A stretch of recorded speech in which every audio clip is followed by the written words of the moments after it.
सपा के राष्ट्रीय सचिव एवं प्रवक्ता राजीव राय ने आज पत्रकार वार्ता कर उत्तर प्रदेश सरकार पर जमकर हमला बोले। उन्होंने कहा कि पंचायत चुनाव में सरकारी मशीनरी का दुरुपयोग कर बिना बहुमत पाए भी ब्लॉक प्रमुखी एवं जिला पंचायत अध्यक्ष के चुनाव में अपना जबरदस्ती कब्जा जमाने एवं सपा कार्यकर्ताओं पर फर्जी मुकदमा भारी पड़ेगा और जो सरकारी कर्मचारी भाजपा और आरएसएस के एजेंट के रूप में कार्य कर रहे हैं उनको चेतावनी भी दे डाली।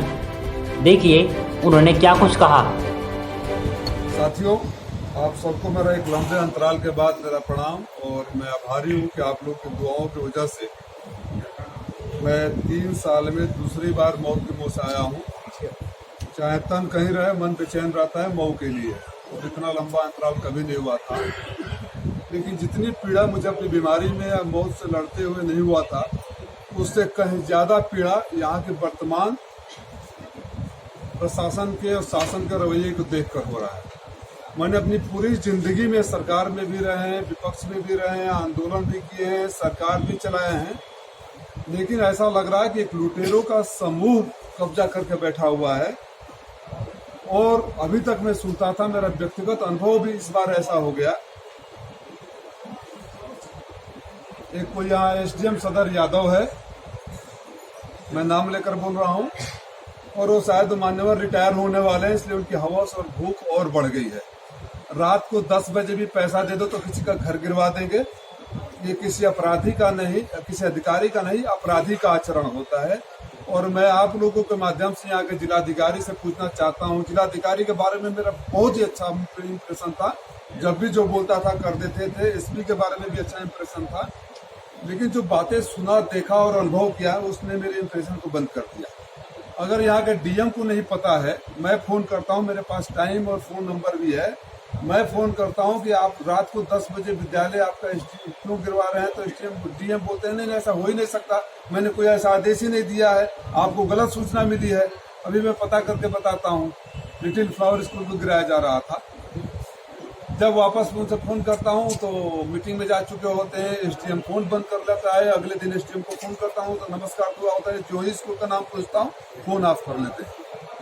मैंने सुना एक दोहरी घाट है, वहाँ का एक जो स्टेनो चाहे मुनीम पेशकार जो भी है, वो बिना उसके पूजा किए आप कोई कागज नहीं कर सकते। ज़्यादा बोलेंगे तो 100 अकाउंट पर चालान कर देगा।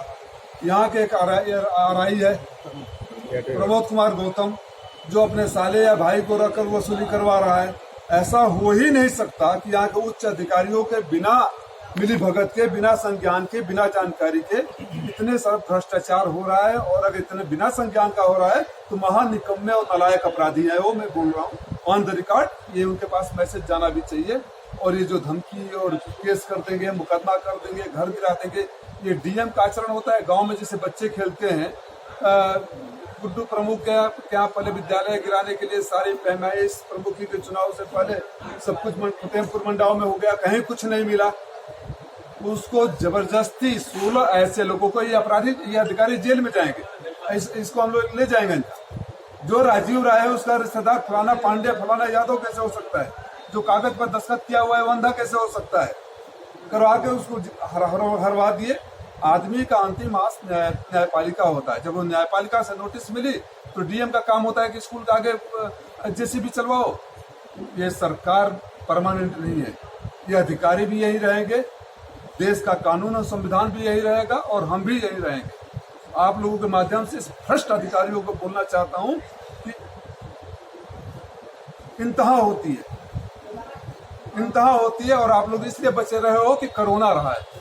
अगर कोरोना काल और लॉकडाउन और पेंडेमिक एक्ट और भीड़ जुटने की बात नहीं होती, तब तक ये जिलाधिकारी अपने बंगले से और एसपी अपने बंगले से बाहर नहीं निकल पाते। और मैं पहली बार इस टोन में चुनौती दे रहा हूँ। और मैं कोई आज तक हवाई, आप लोग गवाह हैं, ये अधिकारी नए हैं, आते हैं जाते हैं, आप लोग गवाह हैं, हवाई कभी कोई बयान नहीं देता।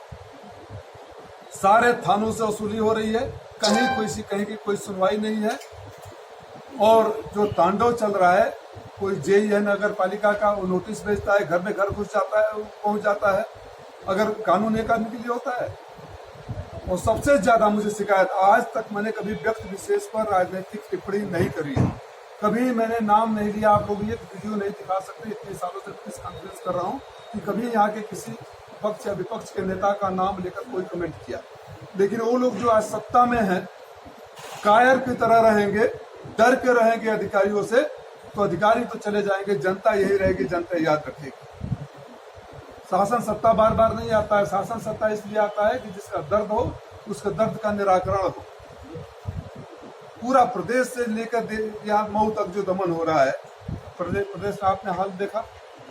पत्रकार, बहादुर पत्रकार, अगर आप विपक्ष में आवाज उठाते हैं, मैं जानता हूं दिल से, जितने 99.9% आप लोगों के दिल की बात मैं कर रहा हूं, मैं जानता हूं।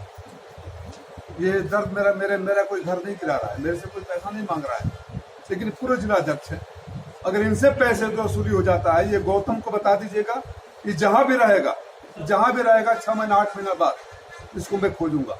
और जितने अधिकारी मेरे मऊ के लोगों को प्रताड़ित किए हैं, जितने अधिकारी करें, किसी एक अधिकारी को नहीं छोड़ूंगा। खासतौर से जो राजेश यादव एसडीएम है, महाभ्रष्ट अधिकारी, इसके जैसा मैंने भ्रष्ट देखा नहीं, जिसकी इतनी शिष्टता नहीं है कि अगर कोई फोन करता है तो उससे बात कर ले। आप रिटायर हो रहे हैं तो लूट के चले जाएंगे।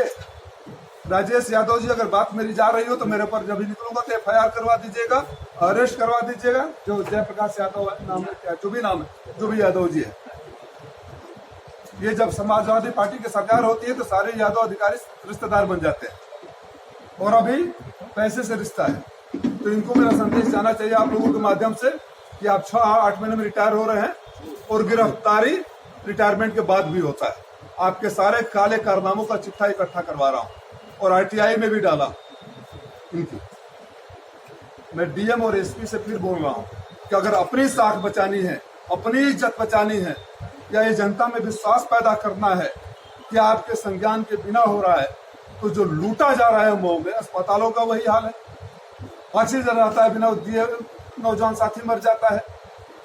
फेसबुक और फोटो पर मैं आया उसी दिन आपके बीच में आ सकता था, लेकिन आप लोग देख रहे हैं जिस दिन मैं निकला, अभी भी मेरा एक बाँ वाला फेफड़ा 30% काम नहीं कर रहा है, मेरा लीवर इनलार्ज है। मुझे डॉक्टर ने बोला है 2-3 घंटे से अधिक आप फिजिकल काम नहीं करेंगे। लेकिन जिस दिन से आया हूँ, सुबह से लेकर रात तक पहले गांव गया, लोगों का दर्द समझा, 1 to 1 बात किया, तब ये कर रहा हूँ।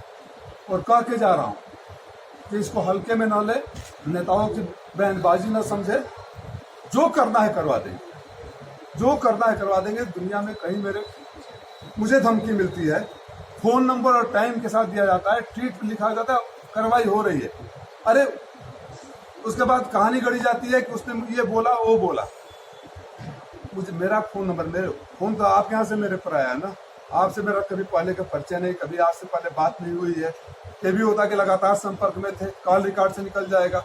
तो इस तरह के अधिकारी हैं, तो मुझे तो परवाह नहीं है। इंदिरा गांधी और जॉन F कैनेडी से ज्यादा सिक्योरिटी नहीं हो सकता। मैं वाई प्लस सिक्योरिटी में था, तो लेकिन ये भी पता है कि जिस दिन मुझे कुछ हो गया, कि अधिकारी भी अपने को नहीं बचा पाएंगे जनता के आक्रोश से। जहां धिक्कार है ऐसे प्रशासन के शीर्ष पर बैठे अधिकारियों पर, जहां उनके नाक के नीचे गरीबों का खून पिया जा रहा है,